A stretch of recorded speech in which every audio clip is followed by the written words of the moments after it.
से निकले थे कुछ देर पहले यहाँ पे, लगभग 15 से 20 मिनट पहले, जो जेडीयू की कोर टीम मानी जाती है, जिसमें केंद्रीय मंत्री ललन सिंह हो, संजय झा हो, जेडीयू के राष्ट्रीय कार्यकारी अध्यक्ष विजय चौधरी हो, विजेंद्र यादव, ऐसे नेता हैं जो यहाँ पर आए थे। मुख्यमंत्री से उनकी मुलाकात हुई, बैठक हुई और बैठक के बाद वो तमाम नेता निकलने लगे और धीरे धीरे अब सूत्रों से बहुत तरह की जानकारी आने लगी। एक जानकारी ये भी है कि पहले फेज में फुल फ्लेजेज मंत्रिमंडल का गठन किया जाएगा, कि जो पिछली बार थी 2025 के विधानसभा चुनाव में, कि उन्हीं मंत्रियों को रिपीट किया जाएगा और जो संख्या बची है उसे बाद में भरा जाएगा। इसकी भी चर्चा काफी तेज हो रही है, तो इसकी जानकारी जैसे जैसे आती जाएगी हम अपने दर्शकों को बताते जाएंगे। लेकिन इतना तय है कि जैसे हमारे ब्यूरो से बता रहे थे दिवाकर जी कि बीजेपी कोटा से कौन मंत्री बनेगा, हम से कौन बनेगा, आरएलएम से कौन बनेगा, उसी तरीके से जेडीयू की तरफ से भी हम लोगों ने बताया था कि जो 8 मंत्री हैं वो रिपीट किए जाएंगे।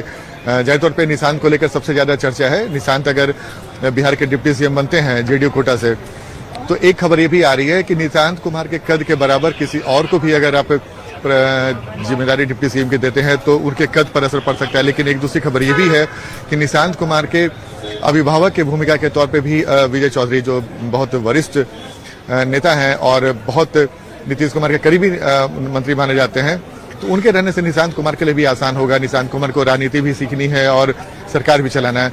जाहिर तौर पे खबर एक ये भी आ रही थी कि निशांत कुमार फिलहाल सरकार में शामिल नहीं होना चाहते थे, लेकिन बाद में धीरे धीरे उन्हें जो वरीय मंत्री हैं, जो वरिष्ठ नेता हैं जेडीयू के, लगातार मना रहे हैं और उम्मीद है कि मंत्रिमंडल का जब शपथ ग्रहण समारोह होगा उसमें आपको निशांत कुमार शपथ लेते दिखाई भी दे, जिसके लिए थोड़ा सा इंतजार करना होगा। लेकिन इतना तय है कि एक अन्य मार्ग में आज सुबह से हलचल है। अब दोपहर में थोड़ा हलचल कम होगी, चूंकि अमूमन हम लोगों ने देखा है कि दोपहर में हलचल कम होती है। 3 बजे के बाद एक बार फिर से आपको एक अन्य मार्ग में हलचल तेज होगी।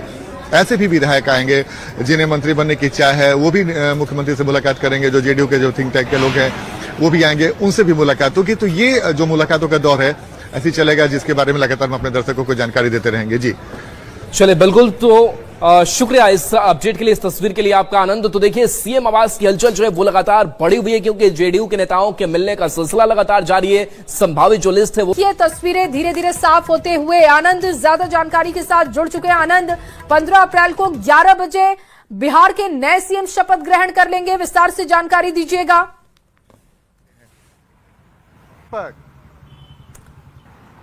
आनंद, आपको आवाज मिल पा रही है? देखिए, हमारे साथ दिवाकर जी हैं सर। 15 तारीख को 11 बजे फाइनल। जी, सूत्रों से जानकारी मिल रही है।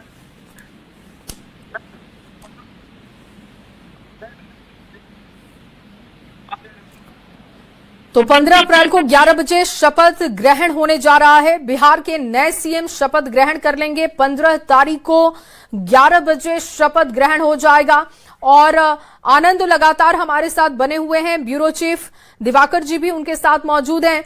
आनंद, जो चर्चा कर रहे थे कि ये फाइनल कर दिया गया है कि 15 अप्रैल को 11 बजे शपथ ग्रहण का कार्यक्रम होगा। बिल्कुल बिल्कुल। देखिए, अब से कुछ देर पहले हमारे ब्यूरो चीफ ने बताया और आगे भी विस्तार से बताएंगे कि कौन चीफ गेस्ट होने वाले हैं। इसकी भी जानकारी हम अपने दर्शकों को देंगे। सर, 15 तारीख को 11 बजे शपथ ग्रहण का समारोह तय हो गया, लोक भवन में होगा। इसमें चीफ गेस्ट के तौर पे कौन आ रहे हैं? देखिए, अभी जानकारी मिली है प्रशासन को कि वीवीआईपी मूवमेंट हो सकता है। अभी प्रधानमंत्री की मुकम्मल तरीके से जानकारी नहीं मिली है। औपचारिक तौर पे प्रधानमंत्री की आधिकारिक जो जानकारी मिलती है कि प्रधानमंत्री का मूवमेंट होना है, तो हम लोग मानकर चल रहे हैं कि केंद्रीय गृह मंत्री शायद आ सकते हैं और एयरपोर्ट से लेकर लोक भवन तक जो है सुरक्षा के कड़े इंतजाम किए जा रहे हैं। पक्की सूचना मिली है कि 15 अप्रैल को 11 बजे नए सीएम पद एवं गोपनीयता की शपथ लेंगे और उनके साथ जो कैबिनेट के अन्य मंत्री होंगे वो भी शपथ लेंगे। तो वो संख्या क्या हो सकती है? बीजेपी की संख्या क्या हो सकती है और जेडीयू की संख्या क्या हो सकती है? एक जो जानकारी थी कि 11 बीजेपी और 9 जेडीयू, ऐसी कुछ जानकारी? जी बिल्कुल। पिछली बार सरकार ने अपना स्वरूप लिया था, तो मुख्यमंत्री के तौर पे नीतीश कुमार ने शपथ लिया था और 2 डिप्टी सीएम के तौर पे बीजेपी से शपथ लिया था, विजय कुमार सिन्हा ने और सम्राट चौधरी ने। लगभग वही आंकड़ा रहेगा, 25 से 26 जो है स्ट्रेंथ होगा और कुछ जो है मिनिस्ट्रियल बर्थ को खाली रखा जाएगा, क्योंकि कई राजनीतिक इक्वेशन होते हैं जो आकार लेते हैं। तो ऐसे में कुछ जो है पद खाली रखे जाएंगे, क्योंकि आप देखिए कि अभी राज्यसभा चुनाव में कुछ महागठबंधन के विधायकों ने भी सत्ता पक्ष की मदद की थी, तो उसको मद्देनजर रखते हुए और जातीय रणनीति के तहत। अच्छा सर, एक बड़ा दिलचस्प है, हम लोग सुबह से लगातार दिखा रहे हैं, अमूमन नीतीश कुमार के मंत्रिमंडल में जो मंत्री थे अमूमन वही दोबारा रिपीट हो रहे हैं अधिकांश। तो इसको कैसे देखा जाए, आखिर क्या मैसेज देने की कोशिश की जा रही है? देखिए, अगर जेडीयू के कोटे के मंत्रियों को देखें तो उसमें बहुत कुछ बदलाव नहीं होता है। आप 2020 के कैबिनेट को देखें या जब वो महागठबंधन के साथ मिलकर सरकार बनाई थी उन्होंने, उसमें आप देखिए, या फिर एनडीए के साथ उनकी वापसी हुई नीतीश कुमार के कैबिनेट को देखिए, तो जेडीयू में चेहरे ज़्यादा नहीं बदलते हैं। बीजेपी ज़रूर नए चेहरों को शामिल की थी जो 2024 की सरकार बनी थी, और 2025 में जब फिर नई सरकार गठित हुई थी तो वहाँ भी बीजेपी कोटे के मंत्रियों को आप देखिएगा कि जो अनुभवी और जो नए चेहरे हैं, चाहे युवा वर्ग के हों या महिला के हों, वो नए चेहरे शामिल हुए हैं। एक सर बड़ा दिलचस्प है कि जेडीयू कोटे के अगर आप तमाम मंत्रियों को देखें तो तमाम जो मंत्री बनाए जा रहे हैं वो अनुभवी नेता हैं, यानी कि अनुभव को तरजीह दी जा रही है कि अगर निशांत कल के डेट में डिप्टी सीएम बनते हैं तो उन्हें एक अनुभवी टीम मिलेगी अपने पार्टी के। अगर आप बीजेपी की लिस्ट देखते हैं तो उसमें युवाओं को भी प्रमुखता दी गई है। देखिए, कई नए चेहरे शामिल हुए थे, श्रेयसी सिंह, लखेंद्र पासवान, संजय सिंह टाइगर, अरुण शंकर प्रसाद, तो ये सारे रिपीट होने वाले हैं। आसार है कि ये सभी रिपीट होंगे।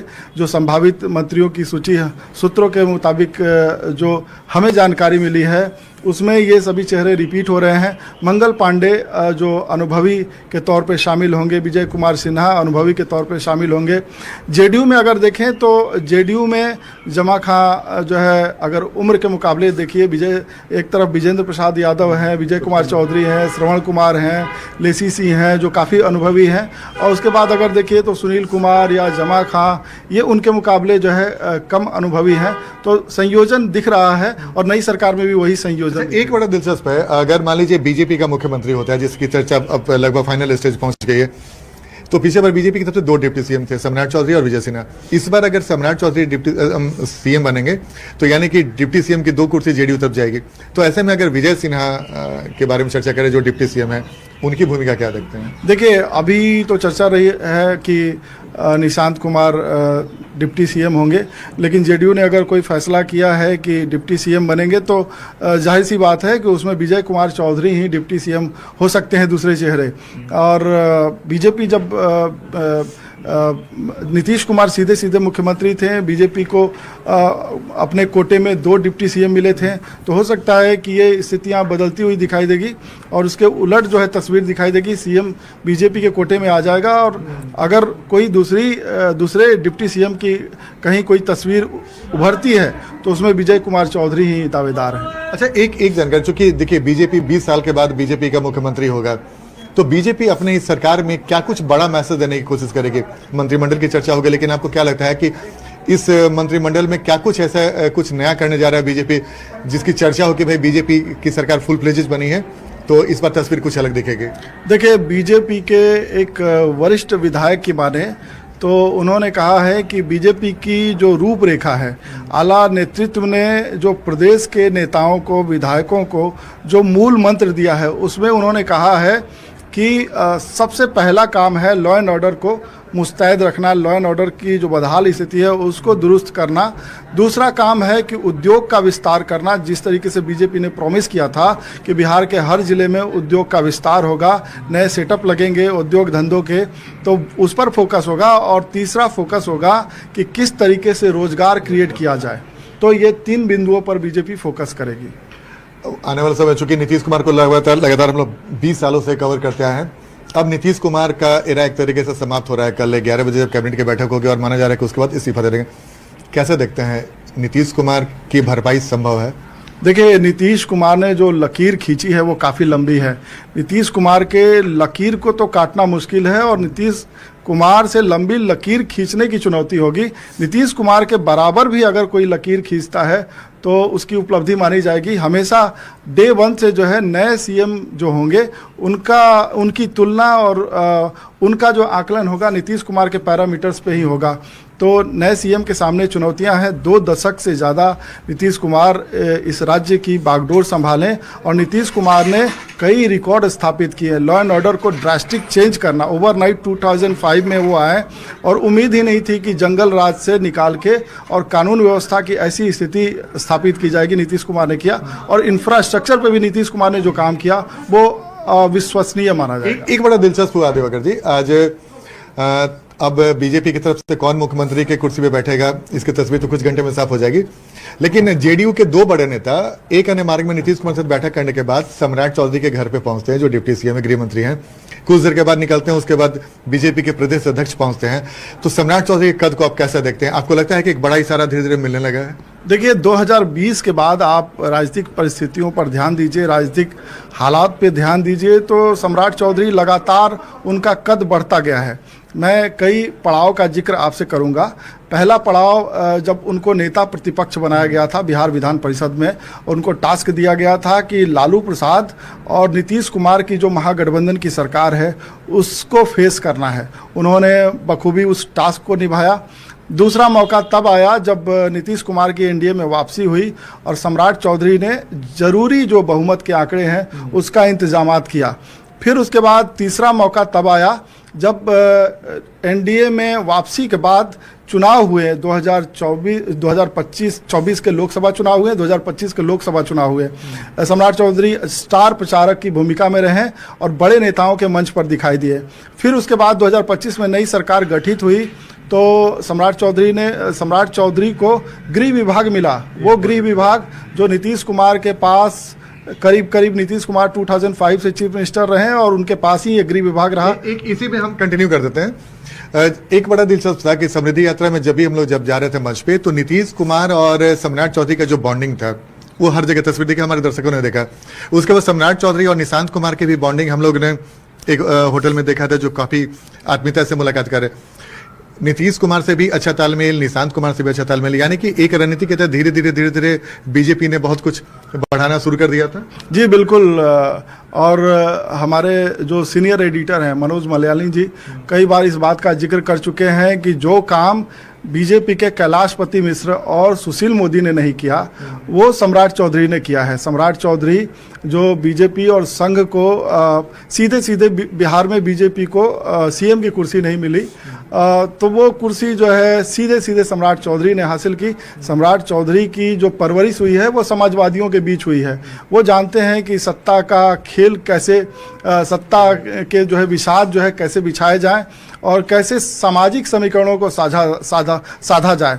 तो जब जरूरत हुई सम्राट चौधरी ने अपना कद दिखाया और इसीलिए बीजेपी उनको बड़े बड़े टास्क देती गई और अब जो है सम्राट चौधरी को जो कयास लग रहे हैं, सीएम की रेस में सबसे आगे हैं, तो बिहार का सबसे बड़ा जो है टास्क उनको मिलने जा रहा है। अच्छा सर, एक सवाल बड़ा इंटरेस्टिंग है।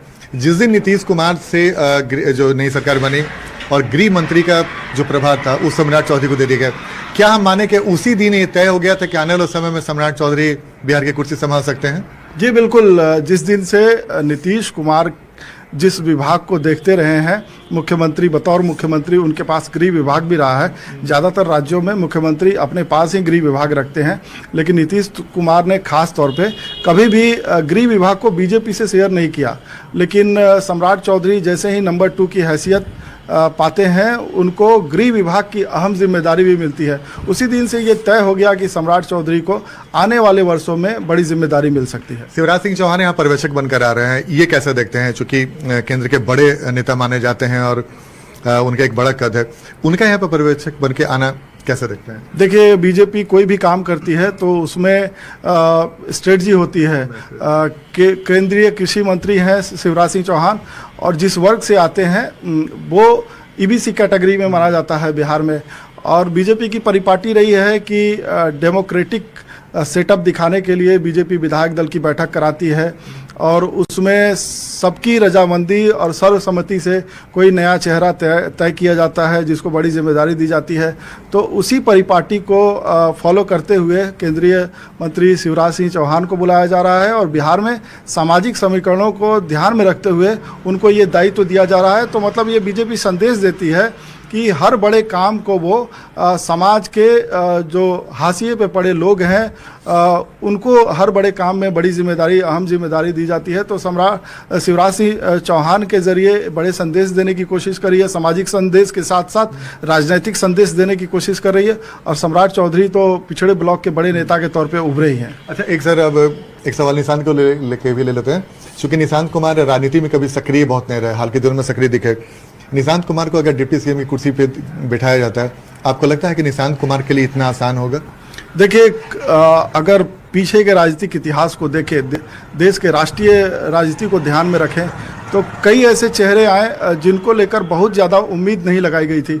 नवीन पटनायक उसमें से उदाहरण है। बीजू पटनायक के साथी जो समाजवादी साथी हैं, उन पर व्यंग किया करते थे कि नवीन पटनायक क्या बीजू पटनायक के कद के बराबर आ पाएंगे। लेकिन नवीन पटनायक जब राजनीति में कदम रखें तो उन्होंने अनएक्सपेक्टेड जो है फैसले लिए और लगभग उड़ीसा की राजनीति में 2 दशक से ज़्यादा वो जो है छाए रहे हैं, उड़ीसा की राजनीति के पर्याय रहे हैं। और अभी भी नवीन पटनायक का कद जो है छोटा नहीं हुआ है। उसी तरीके से चौधरी अजीत सिंह का जिक्र होता था कि चौधरी चरण सिंह के बेटे चौधरी अजीत सिंह राजनीति में सफल हो पाएंगे, लेकिन कई सरकारों में वो केंद्रीय मंत्री रहे और एक लंबी राजनीतिक पारी खेले। तो कई ऐसे चेहरे होते हैं जिनको कयास लगाया जाता है कि क्या उम्मीद के मुताबिक वो कर पाएंगे प्रदर्शन, और कई ऐसे भी होते हैं जो बहुत सारी उम्मीदें जगा के लाते हैं और उसके बाद जो है वो फिस हो जाते हैं। अच्छा, एक सर ये भी सवाल है कि चूंकि एनडीए में 5 गठबंधन के सहयोगी हैं, तो अब नीतीश कुमार अब नहीं रहेंगे। नाम पर चर्चा की गई है। जेडीयू से डिप्टी सीएम फेस पर भी चर्चा इस बैठक में हुई है। कई अहम मुद्दों पर चर्चा हुई। इसके साथ साथ संभावित मंत्रियों की सूची भी न्यूज 18 बिहार झारखंड आपको बताने जा रहा है। तो जेडीयू कोटे के जो संभावित मंत्री होंगे उनमें डिप्टी सीएम के तौर पर निशांत कुमार, इसके साथ साथ विजेंद्र यादव जो रिपीट होंगे, विजय कुमार चौधरी, शरण कुमार और ऐसे कई ऐसे नाम है।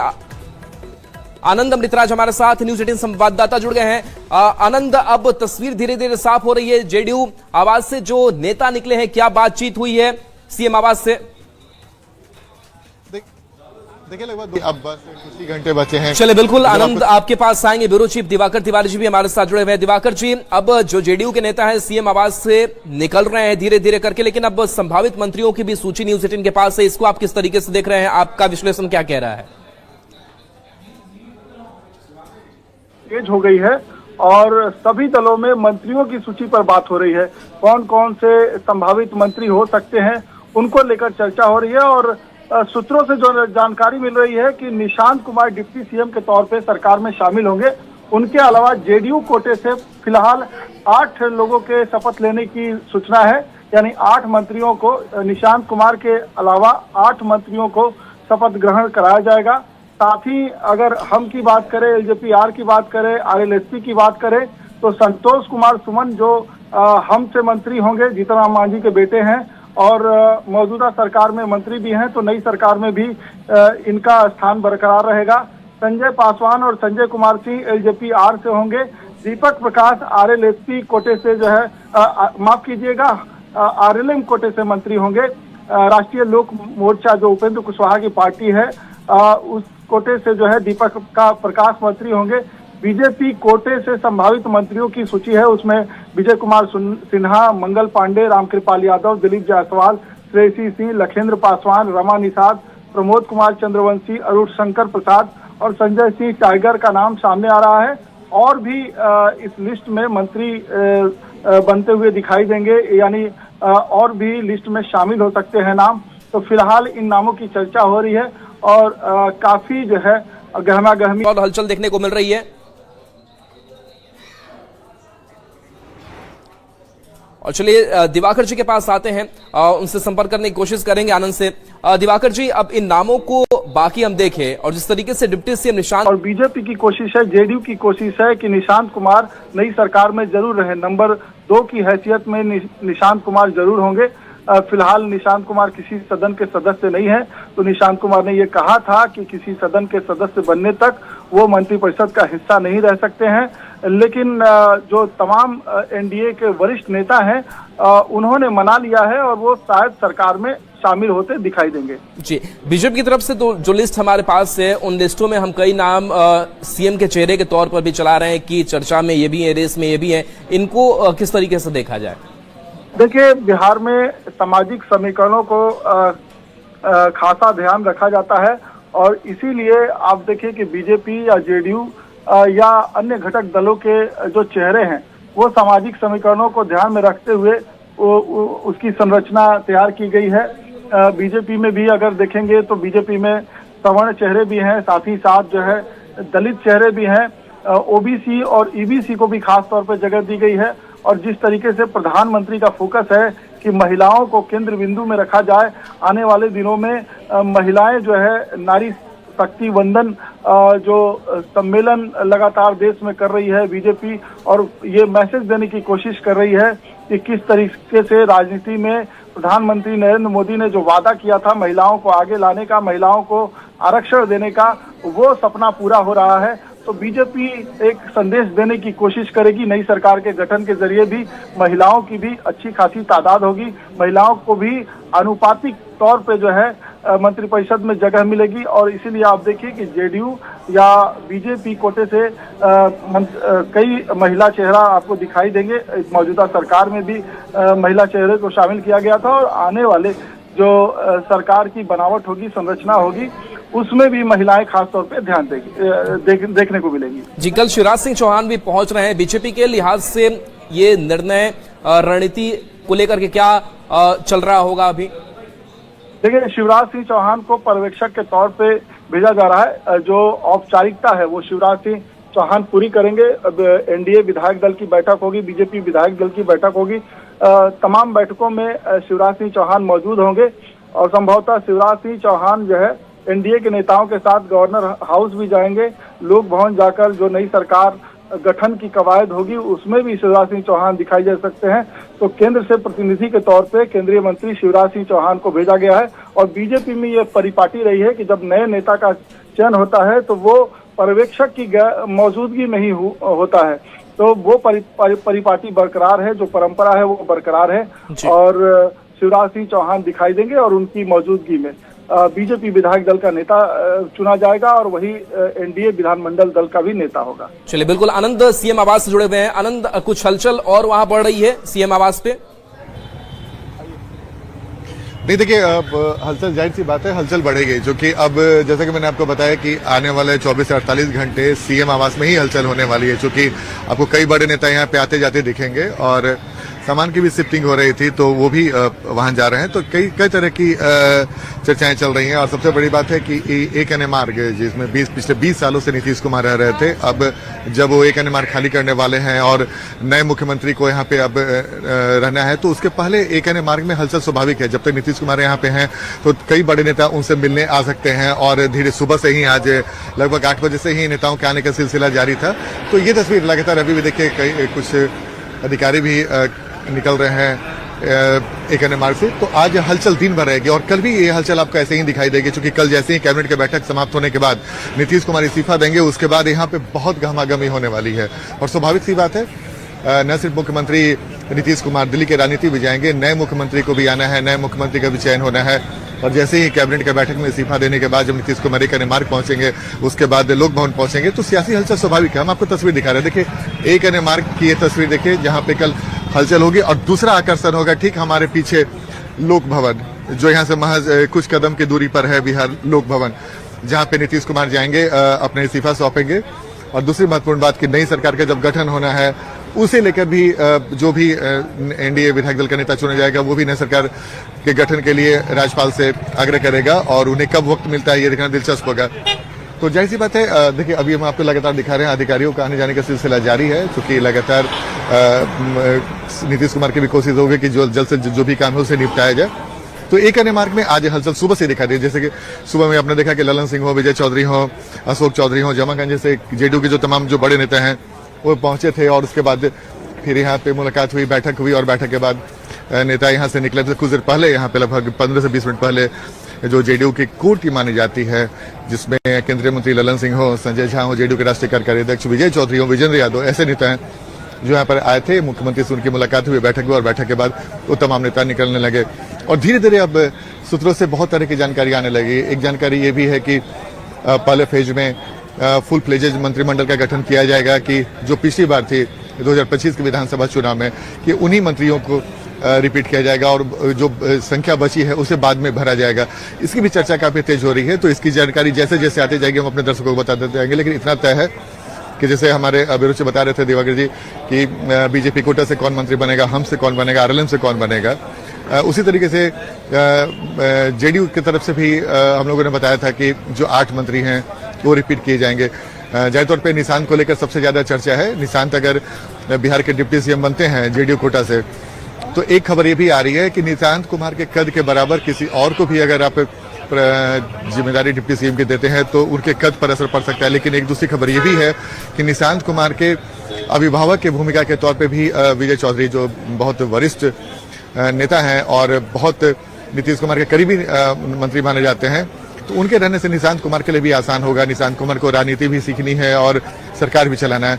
जाहिर तौर पे खबर एक ये भी आ रही थी कि निशांत कुमार फिलहाल सरकार में शामिल नहीं होना चाहते थे, लेकिन बाद में धीरे धीरे उन्हें जो वरीय मंत्री हैं, जो वरिष्ठ नेता हैं जेडीयू के, लगातार मना रहे हैं और उम्मीद है कि मंत्रिमंडल का जब शपथ ग्रहण समारोह होगा उस समय आपको निशांत कुमार शपथ लेते दिखाई भी दे, जिसके लिए थोड़ा सा इंतजार करना होगा।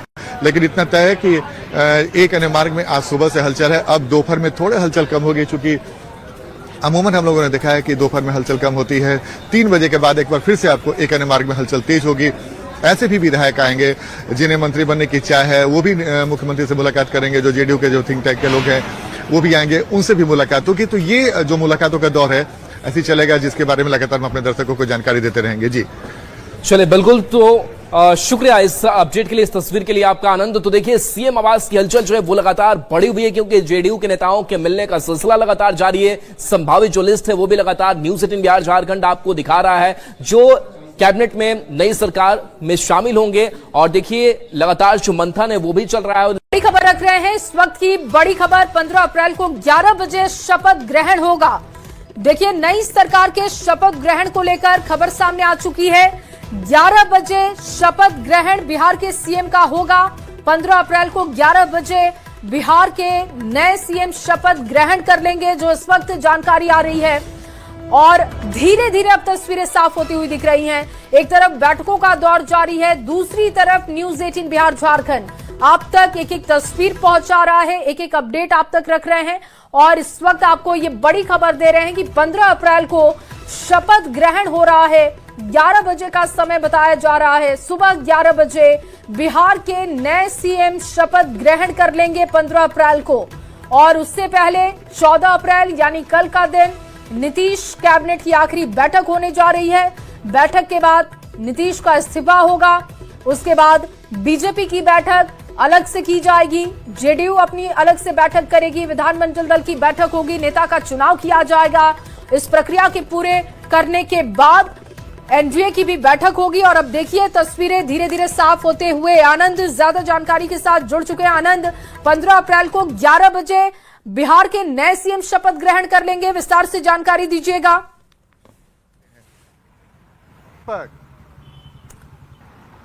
आनंद, आपको आवाज मिल पा रही है? देखिए, हमारे साथ दिवाकर जी हैं सर। 15 तारीख को 11 बजे फाइनल। जी, सूत्रों से जानकारी मिल रही है।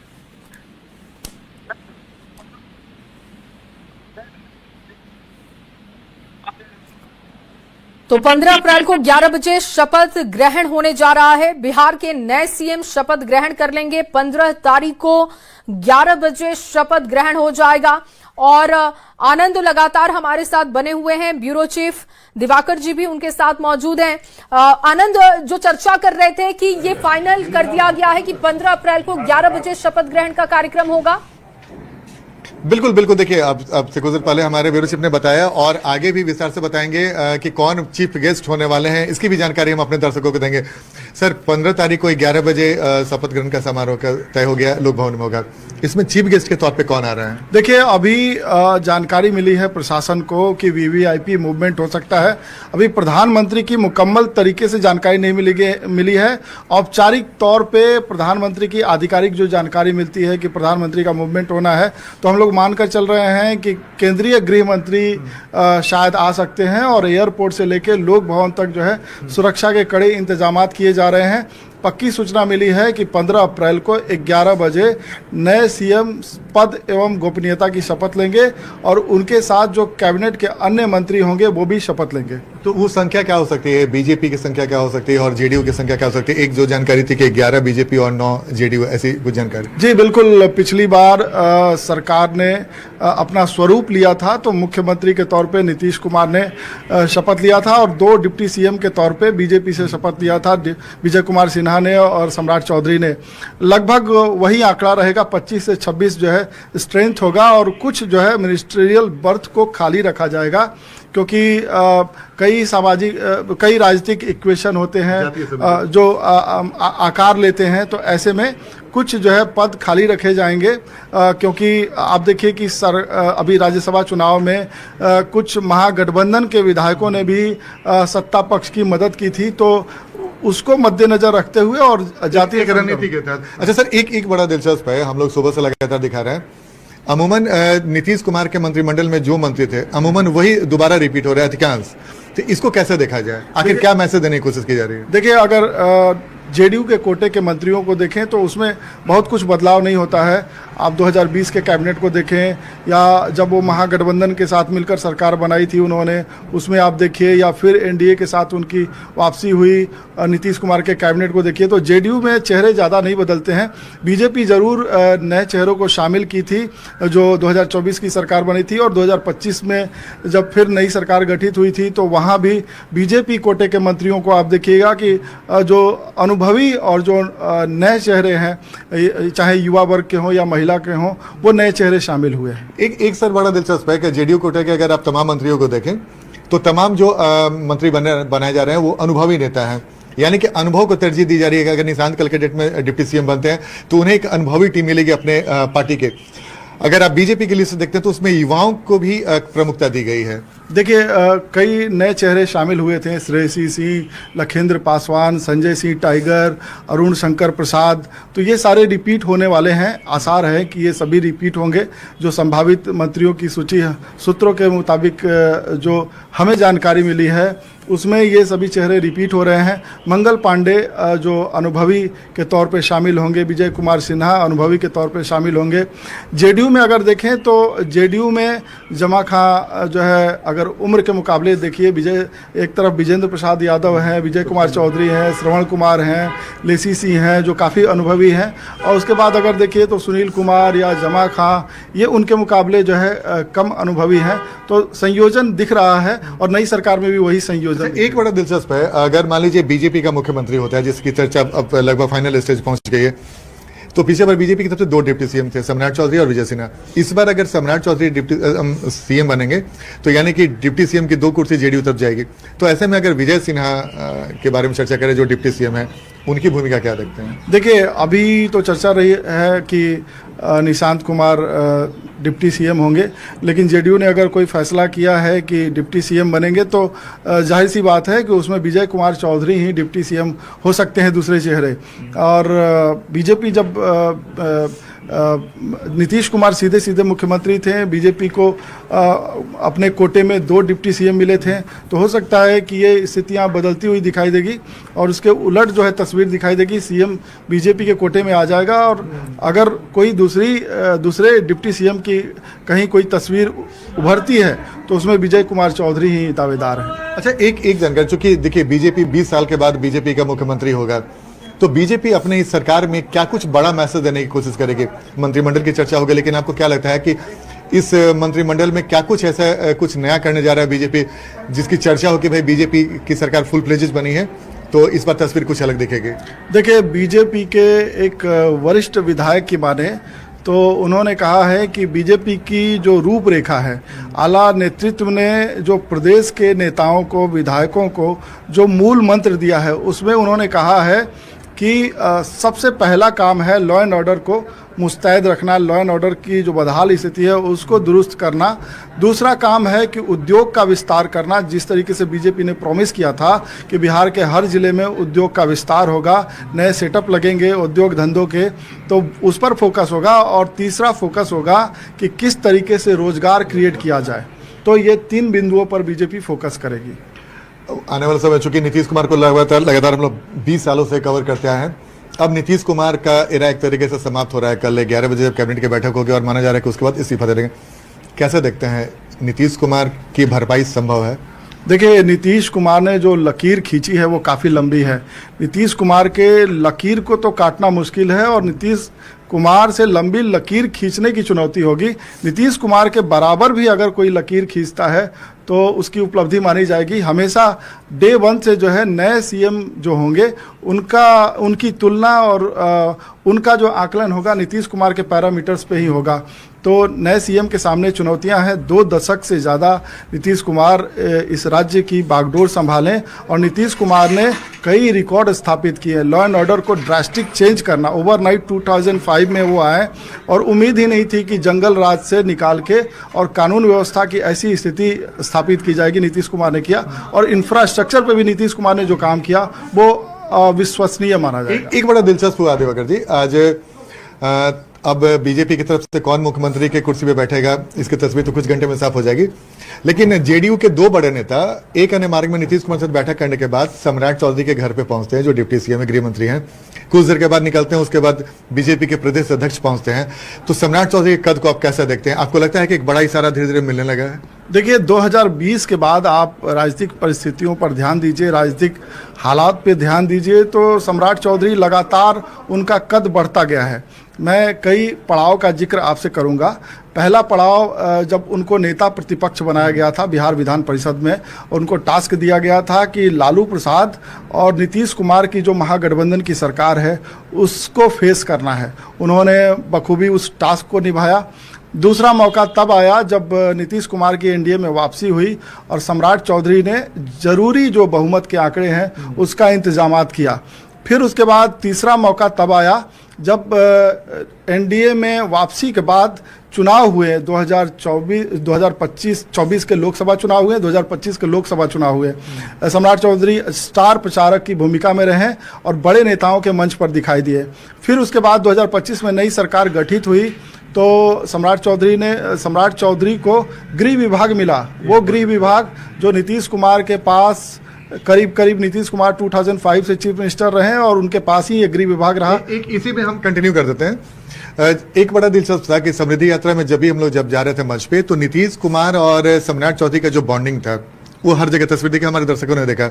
उसके बाद सम्राट चौधरी और निशांत कुमार की भी बॉन्डिंग हम लोग ने एक होटल में देखा था, जो काफी आत्मीयता से मुलाकात करे।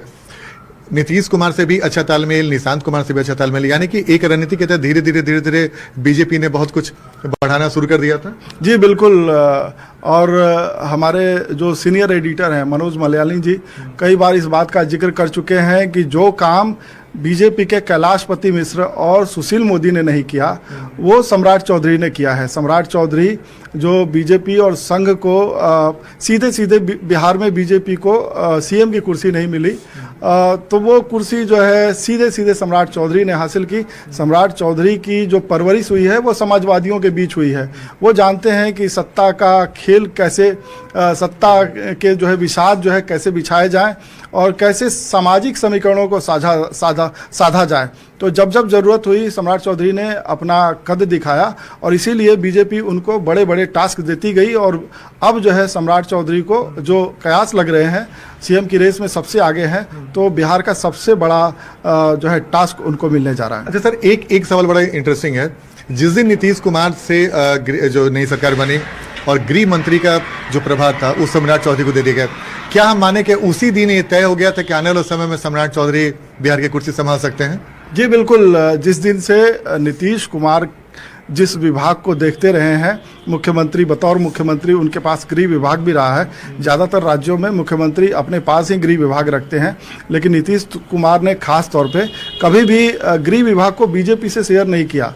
लेकिन सम्राट चौधरी जैसे ही नंबर 2 की हैसियत पाते हैं उनको गृह विभाग की अहम जिम्मेदारी भी मिलती है। उसी दिन से ये तय हो गया कि सम्राट चौधरी को आने वाले वर्षों में बड़ी जिम्मेदारी मिल सकती है। शिवराज सिंह चौहान यहाँ पर्यवेक्षक बनकर आ रहे हैं, ये कैसे देखते हैं? चूंकि केंद्र के बड़े नेता माने जाते हैं और उनका एक बड़ा कद है, उनका यहाँ पर पर्यवेक्षक बन के आना कैसे देखते हैं? देखिए, बीजेपी कोई भी काम करती है तो उसमें स्ट्रेटजी होती है।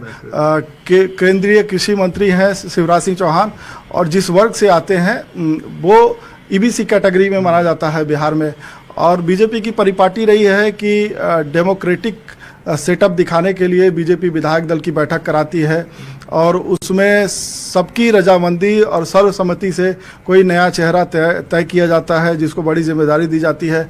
तो उसी परिपाटी को फॉलो करते हुए केंद्रीय मंत्री शिवराज सिंह चौहान को बुलाया जा रहा है और बिहार में सामाजिक समीकरणों को ध्यान में रखते हुए उनको ये दायित्व दिया जा रहा है। तो मतलब ये बीजेपी संदेश देती है कि हर बड़े काम को वो समाज के जो हाशिए पे पड़े लोग हैं उनको हर बड़े काम में बड़ी जिम्मेदारी, अहम जिम्मेदारी दी जाती है। तो सम्राट शिवराज सिंह चौहान के जरिए बड़े संदेश देने की कोशिश करी है, सामाजिक संदेश के साथ साथ राजनीतिक संदेश देने की कोशिश कर रही है। और सम्राट चौधरी तो पिछड़े ब्लॉक के बड़े नेता के तौर पर उभरे ही हैं। अच्छा, एक सर अब एक सवाल निशांत को लेके भी ले लेते हैं, क्योंकि निशांत कुमार राजनीति में कभी सक्रिय बहुत नहीं रहे, हाल के दिनों में सक्रिय दिखे। निशांत कुमार को अगर डिप्टी सीएम की कुर्सी पे बिठाया जाता है, आपको लगता है कि निशांत कुमार के लिए इतना आसान होगा? देखिए, अगर पीछे के राजनीतिक इतिहास को देखें, देश के राष्ट्रीय राजनीति को ध्यान में रखें, तो कई ऐसे चेहरे आए जिनको लेकर बहुत ज़्यादा उम्मीद नहीं लगाई गई थी। नवीन पटनायक उसमें से उदाहरण है। बीजू पटनायक के साथी जो समाजवादी साथी हैं उन पर व्यंग किया करते थे कि नवीन पटनायक क्या बीजू पटनायक के कद के बराबर आ पाएंगे। लेकिन नवीन पटनायक जब राजनीति में कदम रखें तो उन्होंने अनएक्सपेक्टेड जो है फैसले लिए और लगभग उड़ीसा की राजनीति में 2 दशक से ज़्यादा वो जो है छाए रहे हैं, उड़ीसा की राजनीति के पर्याय रहे हैं। और अभी भी नवीन पटनायक का कद जो है छोटा नहीं हुआ है। उसी तरीके से चौधरी अजीत सिंह का जिक्र होता था कि चौधरी चरण सिंह के बेटे चौधरी अजीत सिंह राजनीति में सफल हो पाएंगे, लेकिन कई सरकारों में वो केंद्रीय मंत्री रहे और एक लंबी राजनीतिक पारी खेले। तो कई ऐसे चेहरे होते हैं जिनको कयास लगाया जाता है कि क्या उम्मीद के मुताबिक वो कर पाएंगे प्रदर्शन, और कई ऐसे भी होते हैं जो बहुत सारी उम्मीदें जगा के लाते हैं और उसके बाद जो है वो फिस हो जाते हैं। अच्छा, एक सर ये भी सवाल है कि चूंकि एनडीए में 5 गठबंधन के सहयोगी हैं, तो अब नीतीश कुमार अब नहीं रहेंगे, भले मार्गदर्शक की भूमिका में रहेंगे, लेकिन बाकी चिराग पासवान हो, उपेंद्र कुशवाहा हो और जीतन राम मांझी, उनके लिए कितना मतलब परिस्थिति कैसे देखते हैं? उन तीनों गठबंधन के जो बड़े नेता हैं, अगर सम्राट चौधरी बनते हैं तो परिस्थिति आपसी तालमेल कैसे देखते हैं? देखिए, सम्राट चौधरी के साथ जो नौजवान नेता होंगे उनके साथ तो उनकी ठीक ठाक जुगलबंदी देखने को मिल सकती है। निशांत के साथ जिस तरीके से उनका कंफर्ट दिखकर सामने आया तस्वीरों में, तो उसके संकेत मिले हैं कि निशांत के साथ वो अच्छा कुछ कर सकते हैं। बाकी अगर एनडीए के घटक दलों के नेताओं को देखें, उपेंद्र कुशवाहा से ही शुरुआत करिए। उपेंद्र कुशवाहा को अगर देखें तो उपेंद्र कुशवाहा और सम्राट चौधरी एक ही जाति वर्ग से आते हैं, तो पर्सनालिटी क्लैश जैसी भी बातें होती है राजनीति में। तो आप एक ही अगर राजनीतिक आधार पे खड़े हैं तो प्रतिद्वंदिता होती है, लेकिन उपेंद्र कुशवाहा और सम्राट चौधरी में कंफर्ट लेवल ठीक ठाक है। क्योंकि मैंने देखा है कि जब 2015 से 17 जब सम्राट चौधरी राजनीति में कहीं अलग थलग पड़ते दिखाई दिए तो उन्होंने उपेंद्र कुशवाहा से भी संबंध साधा था। उस वक्त उन्होंने जरूर उपेंद्र कुशवाहा की पार्टी ज्वाइन नहीं की, लेकिन उनके साथ वो कई अहम मुद्दों पर चर्चा हुई। इसके साथ साथ संभावित मंत्रियों की सूची भी न्यूज 18 बिहार झारखंड आपको बताने जा रहा है। तो जेडीयू कोटे के जो संभावित मंत्री होंगे उनमें डिप्टी सीएम के तौर पर निशांत कुमार, इसके साथ साथ विजेंद्र यादव जो रिपीट होंगे, विजय कुमार चौधरी, शरण कुमार और ऐसे कई ऐसे नाम है। आनंद अमृतराज हमारे साथ न्यूज 18 संवाददाता जुड़ गए हैं। आनंद, अब तस्वीर धीरे धीरे साफ हो रही है। जेडीयू आवाज से जो नेता निकले हैं, क्या बातचीत हुई है सीएम आवाज से? देखिए, लगभग 2 घंटे से ज्यादा ये मीटिंग चली और देखिए तस्वीरें धीरे धीरे साफ होते हुए आनंद ज्यादा जानकारी के साथ जुड़ चुके हैं। आनंद, 15 अप्रैल को 11 बजे बिहार के नए सीएम शपथ ग्रहण कर लेंगे, विस्तार से जानकारी दीजिएगा।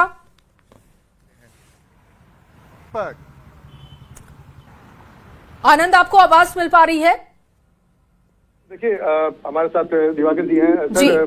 15 तारीख को 11 बजे फाइनल जी सूत्रों से जानकारी मिल रही है।